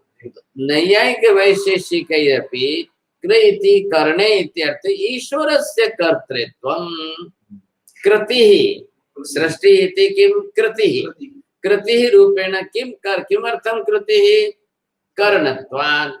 कः करण रूप कर्ता कः, ईश्वरः। ईश्वर रूपेण कृतिः यदि विद्यते चेत कारणाभावे कृतिः कथं विद्यते। इसका उत्तर देने के लिए जैनों ने कहा आकाश कृति रूपम वर्तते, तस्य कारण रूपेण ईश्वरस्य सिद्धिरेव न भवति। किमर्थं न भवति, तर्हि ईश्वराभावे कृति रूप आकाशस्य रचना कथं संजाता, न तो रचना संजाता अस्य त्रैकालिकम अस्तित्वम् इति कृत्वा आकाशस्य कृति रूपेण स्वीकारः नैव कर्तुं शक्यते, द्रव्य रूपेण एव स्वीकारः कर्तुं शक्यते। समझने की कोशिश करो। नैयायिक वैसे से क्या कह रहे हैं, आकाश आदि को कृति कह रहे, कार्य कह रहे हैं। अब कृति कार्य कहेंगे, पहले उसको कार्य रूप में सिद्ध कर देंगे, तो कार्य हुआ तो कारण आना चाहिए। बिना कारण के कार्य नहीं बनता है, तो कारण आया तो कारक कर्ता आना चाहिए। अब वो बिना कर्ता के कार्य की सिद्धि हो नहीं सकती है। ये उनका मात्र जो है बुद्धि विलास है। आ रहा है ख्याल में आपको। तो पहले जैनों ने क्या किया है, आकाश की कार्यता सिद्ध नहीं की, आकाश का द्रव्य स्वरूप सिद्ध किया। ख्याल आया कि नहीं, आकाश को द्रव्य रूप में सिद्ध किया है, कार्य रूप में सिद्ध नहीं, कृति रूप में सिद्ध नहीं किया है। तो फिर उदयनाचार्य जो है वो उसी को लेकर के अब उन्होंने पकड़ लिया कृति, तो उसको कार्य कारण भाव, अब वो सिद्ध करने के लिए हेतु तर्क अनुमान। अब गाड़ी चली उनकी, वो नैयायिक है, अब उन्होंने अपनी गाड़ी चलाई, ये खाली उनका बुद्धि विलास है। नैयायिकों की, वैशेषिकों की सबसे बड़ी तकलीफ मूल पदार्थ स्वरूप पकड़ने को तैयार नहीं। ख्याल है क्या? अपन ऐसा मान लो, वो अपने लिए मूल पदार्थ स्वरूप पकड़ने को तैयार नहीं है वो, अपने लिए अपने उनके लिए ऐसा मत सोचो, इसमें खाली अभिनिवेशिक भाव आएगा, मैं वो अगर ऐसा इसमें बोलूं, नहीं राग द्वेष कसाय की बात। जैनों ने विशेषता क्या की, मूलभूत पदार्थ स्वरूप को सिद्ध किया, सत स्वरूप को सिद्ध में, अस्तित्व स्वरूप से विद्यमानता सिद्ध हो गई, पदार्थ का अस्तित्व स्वरूप, न तो कालिकम, काल में बाद में जाओ, पहले पदार्थ का अस्तित्व त्रैकालिक सिद्ध होता है, तब काल के अंदर अनादि अनंत तत्व सिद्ध होता है। तो अब वो कार्य रूप में, कृति रूप में और कारण रूप में होता ही नहीं है साहब। तो पंचानम पदार्थानम अगर उत्पत्ति होती तो सर्वज्ञ उत्पत्ति बताते।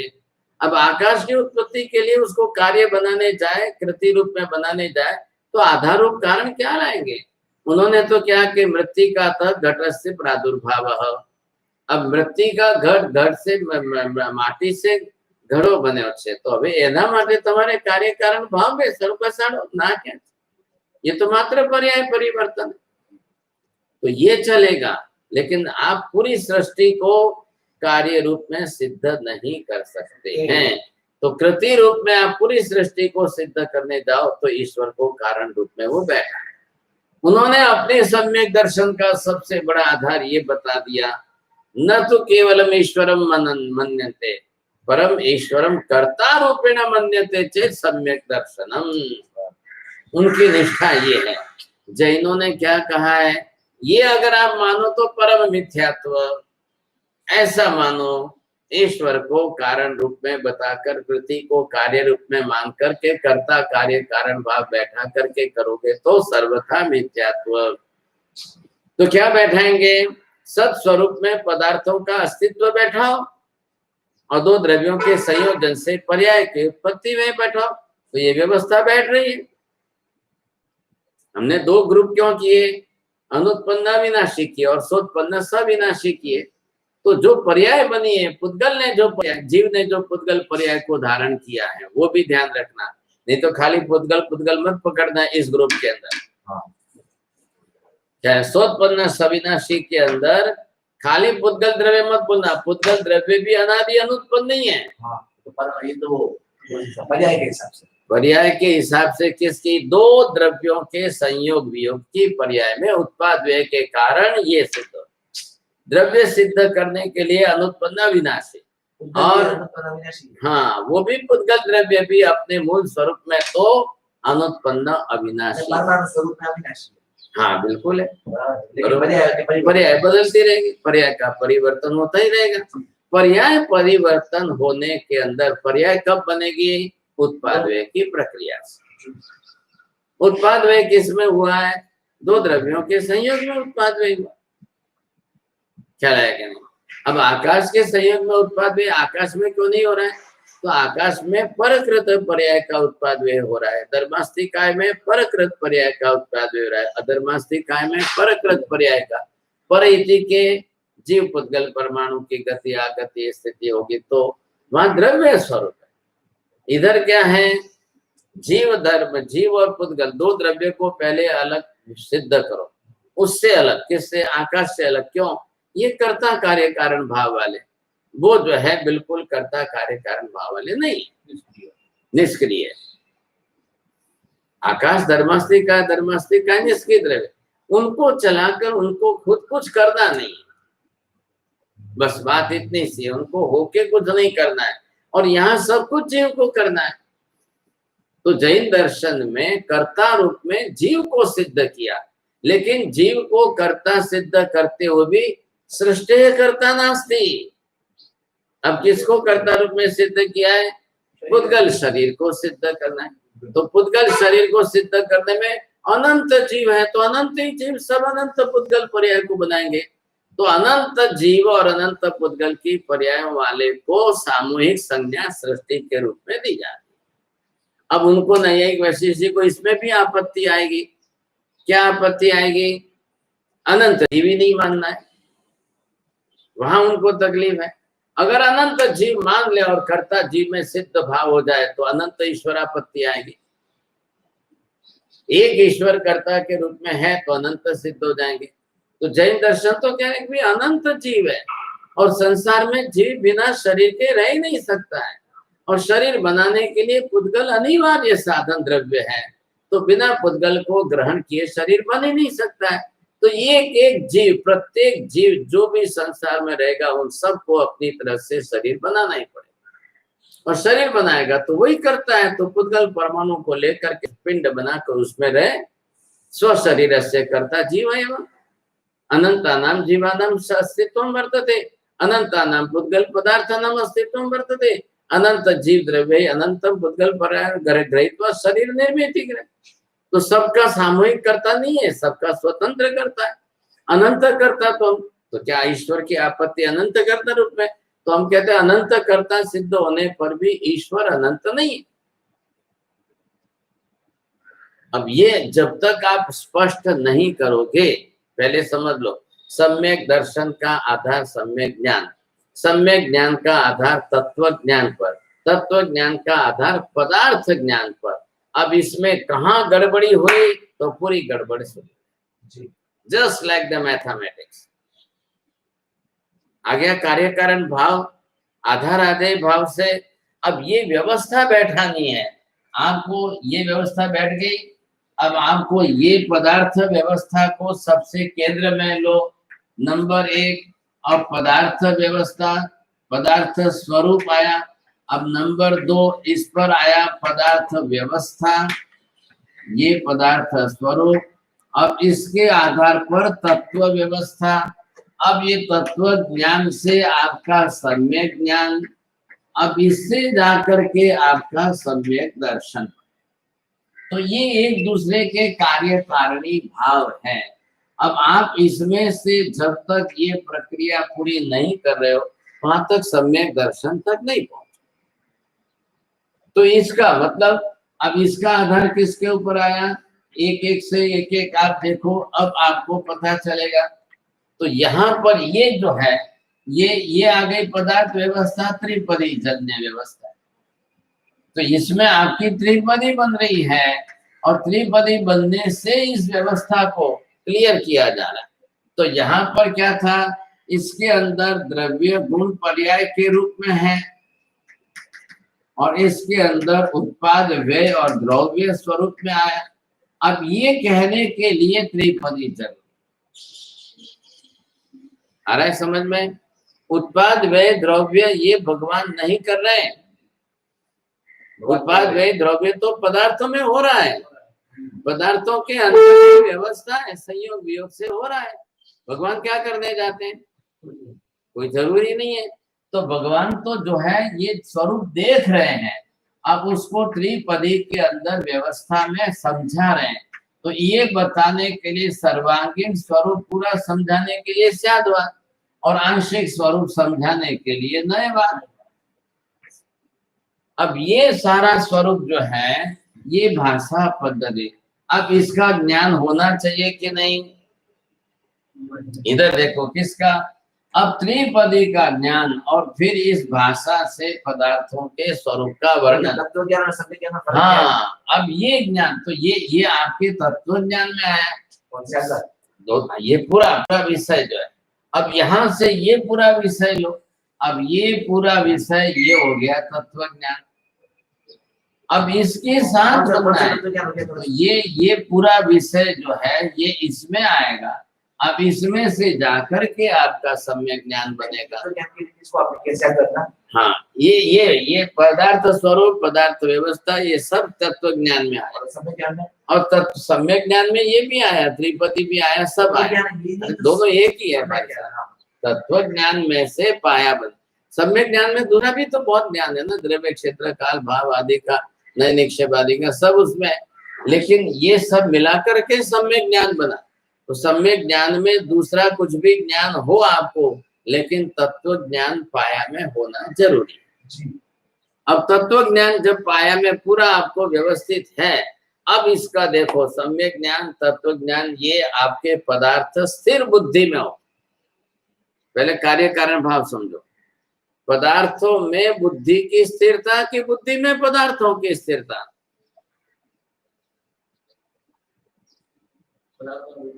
आपकी बुद्धि में ये सारा संपूर्ण स्थिर बुद्धि में आ जाए, तब जाके स्थित प्रज्ञ बनेंगे आप। जी और तब स्थित प्रज्ञ बनेंगे, तब जाकर के सम्यक दर्शन होगा। अब ये सम्यक दर्शन आपका नहीं जाएगा। ये प्रक्रिया जितनी दृढ़ होती जाएगी वो कल क्षायिक भाव बन जाएगा। अरे ख्याल में आपको क्षायिक भाव बनता तो है ना, तो क्षायिक भाव बनाना तो पड़ेगा। हमने क्या पुरुषार्थ किया? अभी तो पहली कक्षा के अंदर ग्रंथि भेद का भी पुरुषार्थ किया कि नहीं किया? उसके बाद में औपशमिक, उसके बाद में क्षायोपशमिक। चलो हम तो मान के बैठे हैं, हम तो सम्यक के दिख रहे हैं हम। अब इसमें से हमने क्षायिक सम्यक प्रकट करने का क्या पुरुषार्थ किया? क्या लगेगा? नहीं क्यों होता है क्षयोपशम? नहीं क्यों होता है? पहले होता है। अरे नहीं क्यों होता है? ये सब बात छोड़ा। जब आप इसके अंदर स्थिर बुद्धि कर दी, ये अपुनर्बंधक हो गए। नहीं क्या होती है? आप पहले यहाँ स्थित प्रज्ञ बनने की कोशिश करो, तब ये स्थित प्रज्ञता यहाँ स्थिर बुद्धि हो जाएगी, तब सम्यक दर्शन कहलाएगा। नहीं तो सामान्य श्रद्धा से श्रद्धा। वर्तमान में बहुल जीवन सम्यक दर्शन की अनुभूति नहीं कहना है। ऐसा क्यों कहना? जो ना भी कह नहीं सकता है और हाँ भी नहीं कह सकते, तो ना तरह हमारा थोड़ी उतना ज्ञान। हाँ बुद्धि આ વ્યવસ્થા થઈ ગઈ ને, આ વ્યવસ્થા એટલી જ છે। આ બધું તમારી બુદ્ધિમાં બેસવું એનું નામ સમ્યક જ્ઞાન, પણ બુદ્ધિમાં સ્થિર થવું એ સમ્યક। હા હવે બુદ્ધિમાં સ્થિર થવું જરૂરી। બુદ્ધિમાં બેસવા માટે ઘણા બુદ્ધિશાળીઓ છે, બુદ્ધિની લડાઈ કરવા વાળા જે છે ને ઘણા બેઠા છે, પણ બુદ્ધિમાં સ્થિર થવું જરૂરી છે।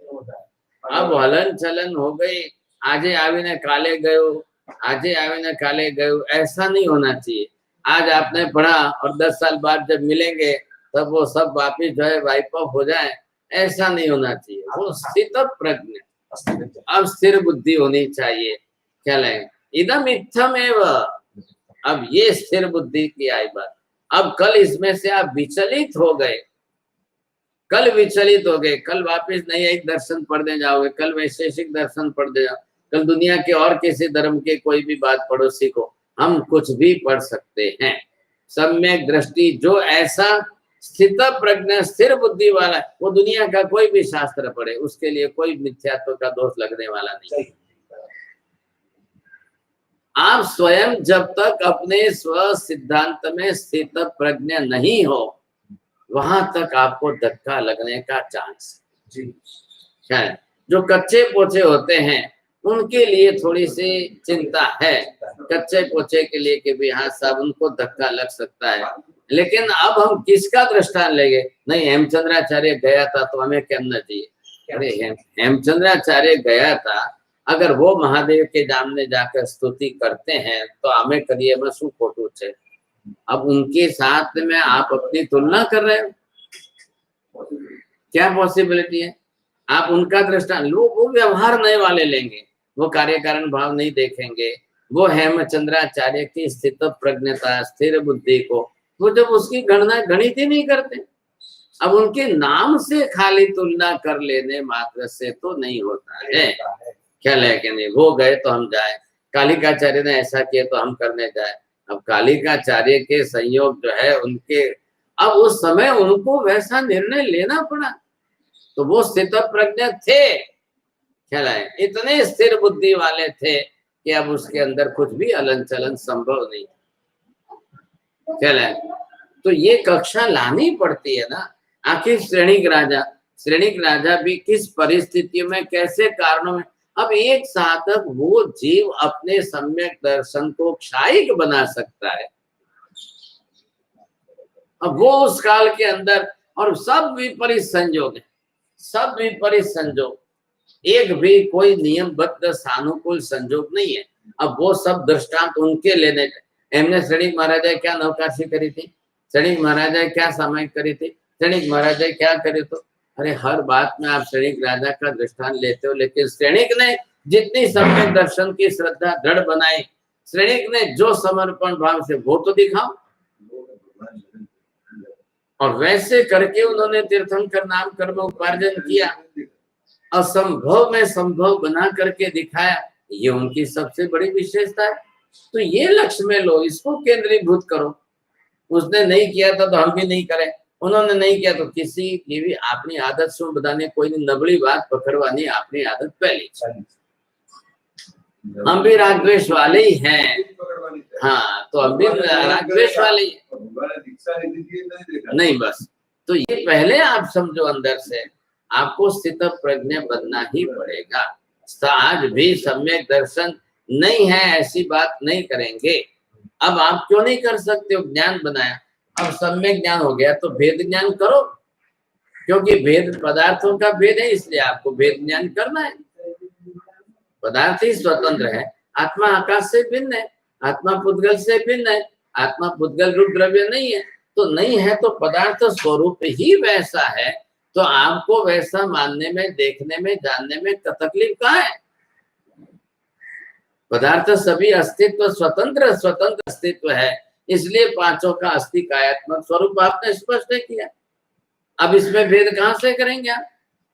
लेकिन अभेद बुद्धि जीव अनादि काल से पुद्गल संग के कारण अभेद बुद्धि बन गई। अब उसको भेद बुद्धि में वापस लाओ।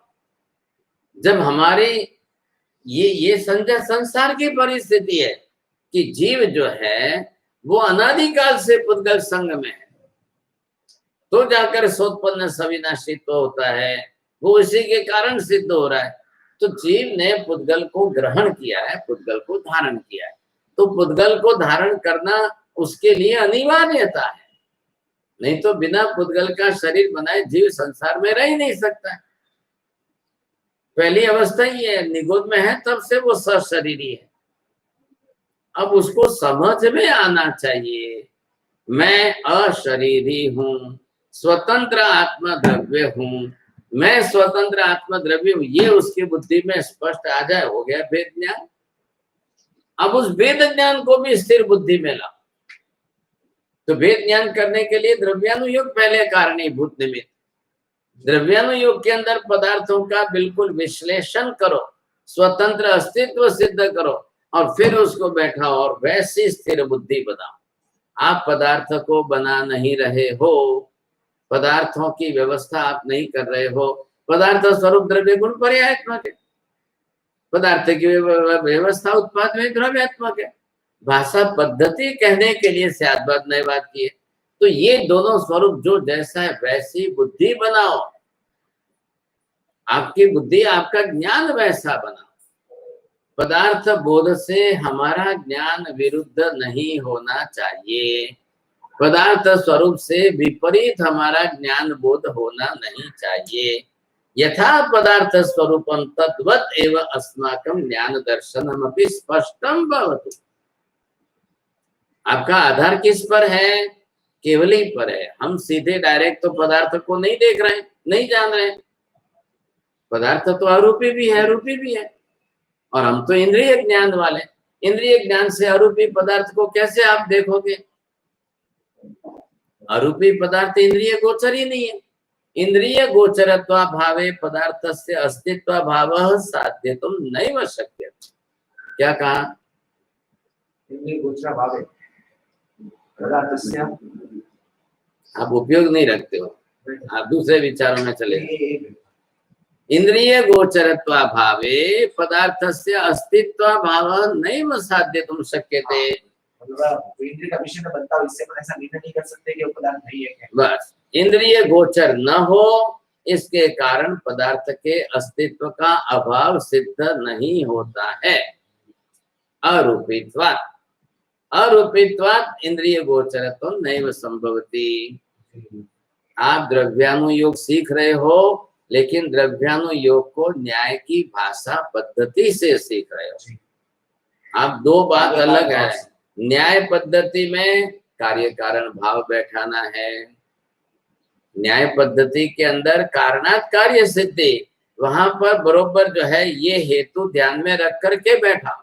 और पदार्थ स्वरूप क्या है? वो द्रव्यानुयोग का विषय।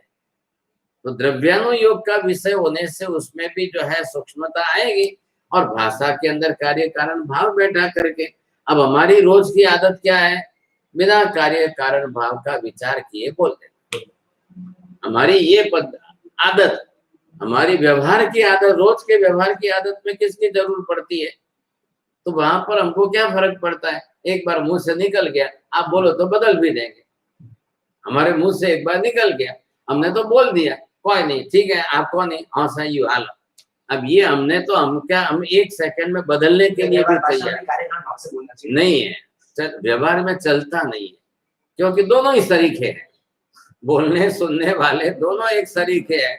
बोलने वाला भी उस हिसाब से बोलता है, सुनने वाला भी उस हिसाब से बोलता है, तो दोनों में से किसी को भी कार्य कारण भाव की पड़ी नहीं है। गाड़ी हालरियन भाव से हलवा, बस ये वहां पर हेतु है। यहाँ न्याय पद्धति में ऐसा नहीं चलता है, यहाँ आपको लॉजिकल अप्रोच है, कार्य कारण भाव बैठा। अब कार्य कारण भाव को बैठाने के लिए नैयायिकों ने इतनी तर्क की लड़ाई की, इतनी तर्क की, सीधी साधी बात ये बैठा। तो हमारे यहाँ जैन दर्शन के अंदर प्राचीन न्याय और नव्य न्याय, नव्य न्याय आया गंगेशोपाध्याय से, तो गंगेशोपाध्याय नव्य न्याय के जनक थे। तो नव्य न्याय के अंदर भाषा का इतना जटिल जाल बना दिया, अवच्छेद का अवच्छेद तो निरुक्ति से, अब वो बनाया, इसके कारण भाषा जाल बन गया। लेकिन प्राचीन न्याय वालों ने क्या, भाषा की जटिलता न बनाकर सीधे सीधा कार्य कारण भाव बैठा करके पदार्थों की व्यवस्था कर दी। अब ये जटिलता बना करके भी इनको भी आखिर तो लाना तो पदार्थ स्वरूप पर ही। आधार क्या है? तर्क के लिए, बुद्धि के लिए, कार्य कारण भाव के लिए, सबके लिए आधार तो पदार्थ है ना, मूल तो पदार्थ का स्वरूप और मूल पदार्थ की व्यवस्था। अब भाषा पद्धति है, तो आप यहाँ गड़बड़ी करेंगे तो आगे जाकर गड़बड़ी हो जाएगी।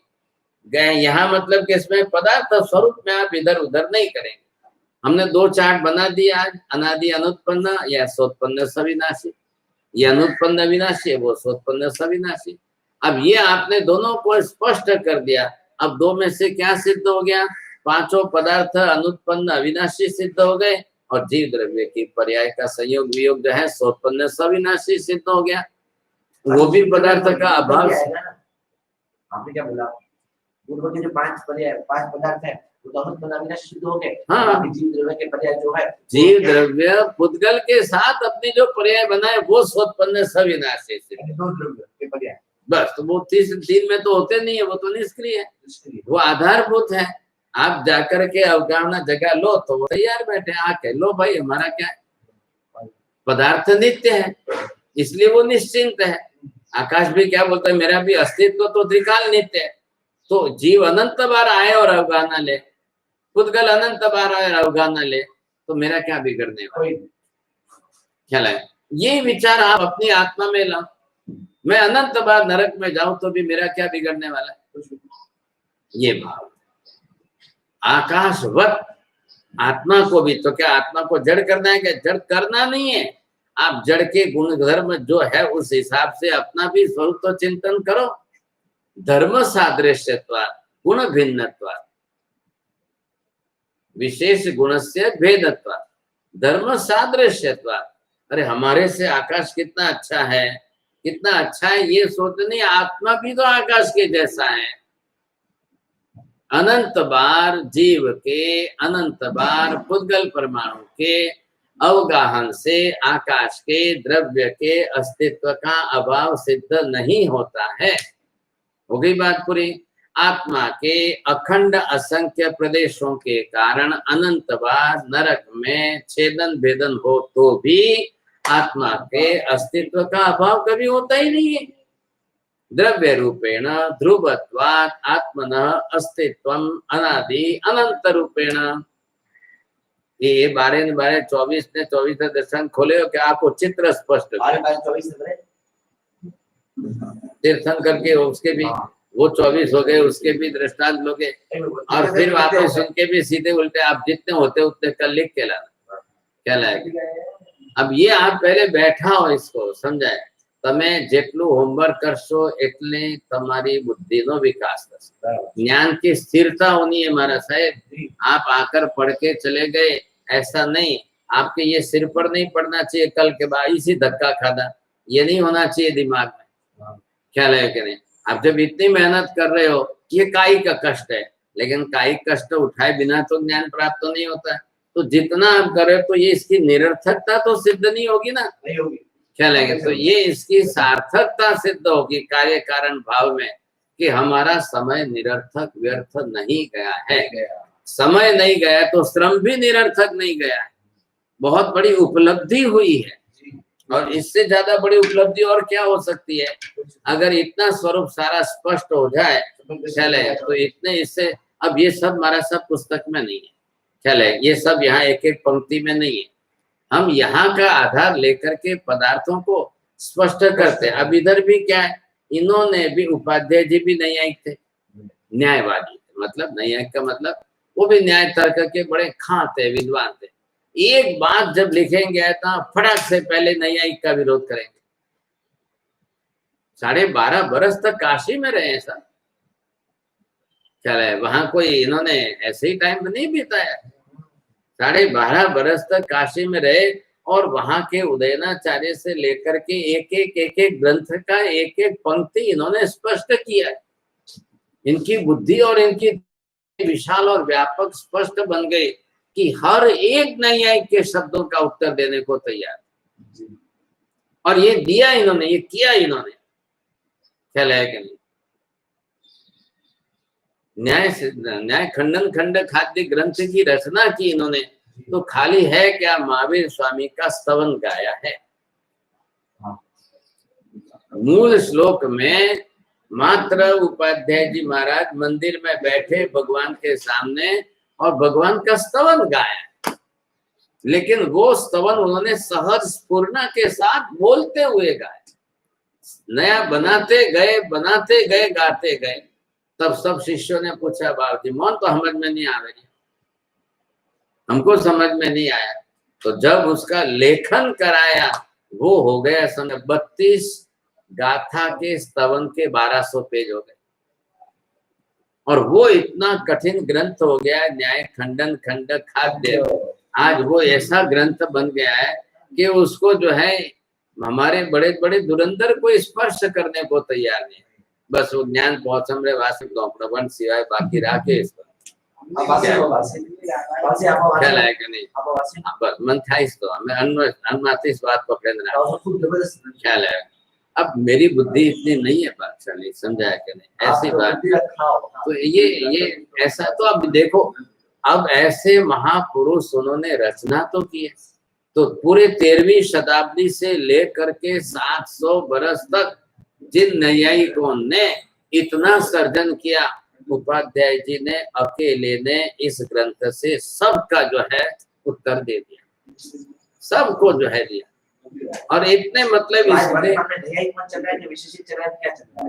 कुछ भी नहीं चल रहा है, नैयायिक भी कुछ भी नहीं चल रहा है, वैशेषिक भी कुछ नहीं चल रहा है। अब नैयायिक ही नहीं बचे, अब वैशेषिक भी नहीं बचे, अब उनके यहाँ ही पंडित नहीं हो रहे, अब वो निरर्थकता सिद्ध कर रहे। ये पढ़ने से क्या पैसा मिलता है क्या, ये पढ़ाने से कोई पैसा मिलता है क्या, कमाते क्या है, तो ये छोड़ दो। अब ये सब छोड़ के बैठ गए, परंपरा उनकी भी नष्ट होती जा रही, उनके यहाँ ही पंडित तैयार नहीं हो रहे मतलब वो किसके हो रहे, साहित्य के हो रहे। हाँ, वो शाकुंतलम जो है कुछ नहीं, वैदिक मत, वो हिंदू धर्म में जन्मे हैं, हम हिंदू मतवादी हैं। अब उनको न्यायिक वैशेषिक से कोई मतलब नहीं है। ये तो न्याय दर्शन शास्त्र का जो है तर्क युक्ति पूर्वक इनका एक दर्शन बना, बाकी तो सर्व सामान्य रूप से वैदिक तो है ही, वैदिक उनको वही मानना है। वेद मानने वालों में 2 पक्ष हो गए, वेद कर्तृत्व मानने वाले भी तो मीमांसक है, सांख्य मीमांसक है, उनकी परंपरा है। वेद करते तो नहीं जाएगा, न्याय वैशेषिक ये तो उनके वेद से बाद में इनके दर्शन सिद्ध हुए, इनका तो इनके ऊपर विरोध है, ये तो परस्पर विरुद्ध है। वो वेद कर्तृत्व मानते हैं और ये ईश्वर कर्तृत्व मानते हैं, ये तकलीफ उनकी भी है, तो परस्पर अंदर ही लग रहे। और अंदर उनके कितने मतभेद हो गए, एकेश्वरवादी, अनेकेश्वरवादी, द्वैतवादी, अद्वैतवादी, द्वैताद्वैतवादी। हमारे में तो कितने 3-4 ही, उनके अंदर 40। मतलब थोड़ी सा है सिद्धांत भेद, एक ही आत्मा को मानने वाले, एक आत्मा के सिवाय दूसरा कुछ भी अस्तित्व ही नहीं है ऐसा मानने वाले, वो शंकराचार्य। इन लोगों में मतभेद बहुत है। बहुत है, बहुत। वो लोगों ने बता दिया हाँ, वो बराबर है, हमने कभी उनका देखा ही नहीं, हमने कभी उनका पढ़ा नहीं, हमको क्या ख्याल आएगा उनके अंदर, कभी आप देखने गए क्या? लेकिन आपको देखना पड़ेगा, समझना पड़ेगा। सम्यक दर्शन का परस्पर विरोधी मिथ्या दर्शन है, इतने मिथ्या दर्शन के भेद है। तो आनंदगंज जी ने सड़ दर्शन जिन अंग भणीजे कह करके जिनेश्वर परमात्मा के दर्शन को, और बाकी के सब क्या है बाहर, एक एक इधर जैसे गुजराती में जने खाबोचू केवा एक खड्डा है, अब उसमें आप पत्थर डालो तो बाहर पानी उड़ेगा कि नहीं? तो पत्थर डालने से चारों तरफ जो उड़ा है, इधर कितना उड़ा है, उधर कितना उड़ा है, उधर, ये दर्शन है, ख्याल है? ये बाकी जो उड़े उड़े थोड़े थोड़े से बूंद है वो छोटे छोटे दर्शन है, लेकिन मूल खड्डे में पानी भरा है वो तो जिन दर्शन है। आपने पत्थर डाला तो बाहर पानी उड़े, तो क्या डाला आपने? नए वाद अंदर घुसाया तब जा करके अंदर उड़े, तो नए वाद के कारण ये सब दर्शन बने। तो एक एक मत को मानने वाले, एक एक मत की इनकी अपनी अपनी मान्यता बनाई इन्होंने, तब जाकर के एक एक दर्शन हो गए।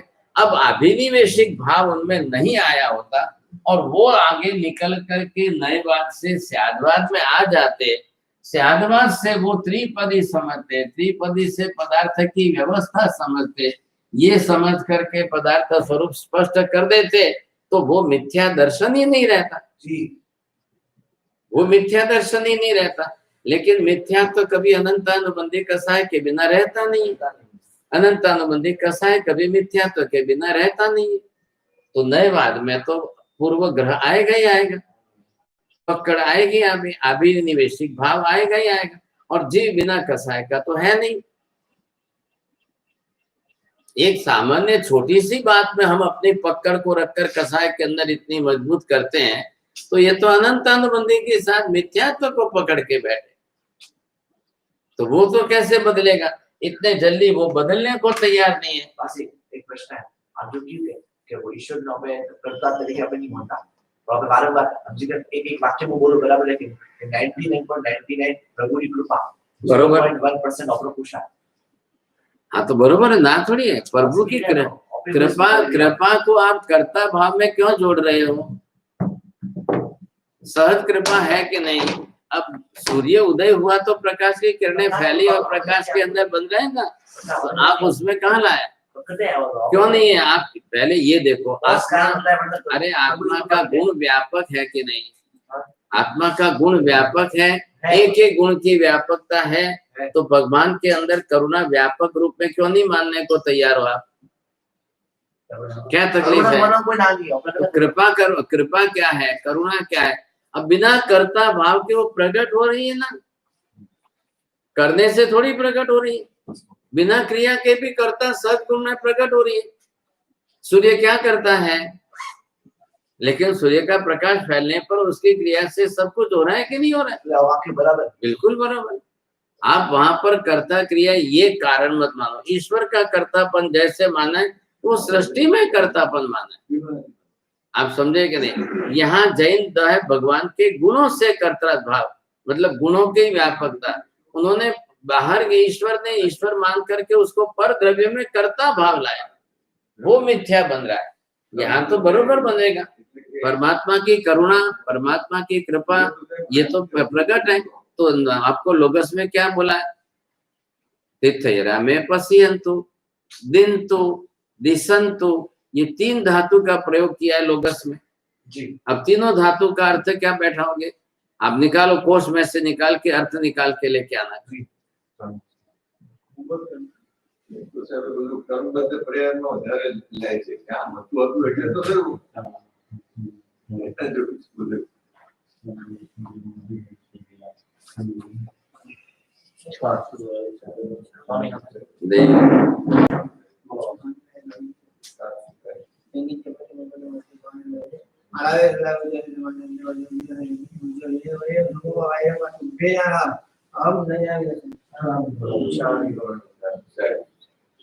सर्वमंगल मांगल्यं सर्वकल्याण कारणं प्रधानम सर्वधर्माणां जैनम जयति शासनम्।